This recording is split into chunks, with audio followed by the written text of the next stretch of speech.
नाज़रीन, शहदाद कोट में मुख्य रोडन तां बरसाती पानी निकाल न थी सघियो आहे।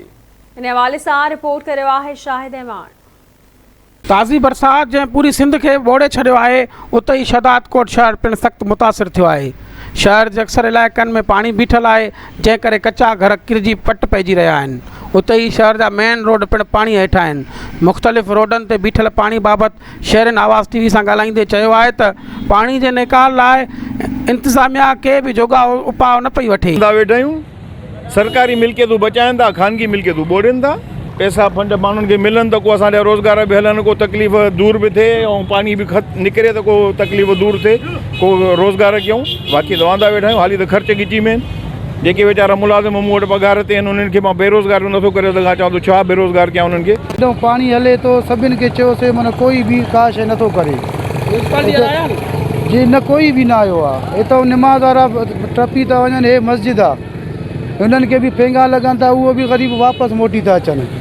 रोज़गार ते सही हाणे वॾो धकु रसी वियो आहे, वॾो धकु अची वियो रोज़गार ते। रोज़गार हाणे अॻ में 3 मण 4 मण खीर पियो हले, हाणे 10 किलो 15 किलो खीर थो हले। हिते गप में वीचारा मज़दूर मिसकीन मारूड़ा अचनि था दवा वठण जे लाइ।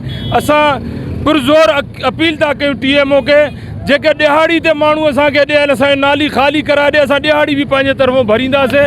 लिहाज़ा असांखे जेको आहे सो हीअ आज़ार को असांखे आज़ादु कयो वञे। मस्तोई माले जे दोस्तनि खे जेको आहे सो हिन आज़ार को आज़ादु कयो वञे। असांजो मुतालबो आहे त इहो नाली खुले, सरकारी नालो आहे, खुले छो थो बंदि करे? पहिरियां जेको अचे थो नालो बंदि थो करे। 15 ॾींहं खां वधीक थी विया आहिनि। अॻ में बि बरसातुनि जे करे अहिड़े हिसाब सां पाणी रोड जे हेठां हुयो, हाणे बि रोडनि जे हेठां आहे।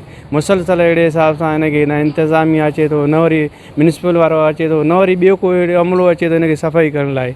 2 महीना थिया आहिनि, असांजे को कारोबार में को बि अहिड़े सां रौनक न थी। एडमिनिस्ट्रेटर अमनजार काड़े बीठल पाणी बाबति आवाज़ टीवी सां ॻाल्हाईंदे चयो आहे त असां काफ़ी त रोड ऐं शहर क्लियर कयो आहे। बारिश हुई अल्लाह जे तरफ़ों थियल आहे ऐं काफ़ी इलाइक़नि में पाणी अची वियो, कच्ची आबादियूं स्पेशली।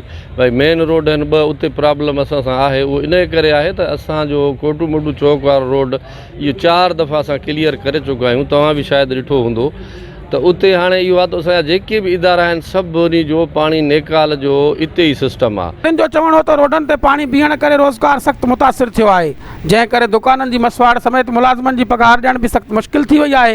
हिननि मुतालबो कयो त फ़ौरन समूरे शहर मां पाणी निकाल कराए ॾेई शहरनि में पखिड़ल बेचैनी ख़तमु कई वञे। कैमरामैन अरशद शेख सां गॾु शाहिद अहमान, आवाज़ टीवी न्यूज़, शहदाद कोट।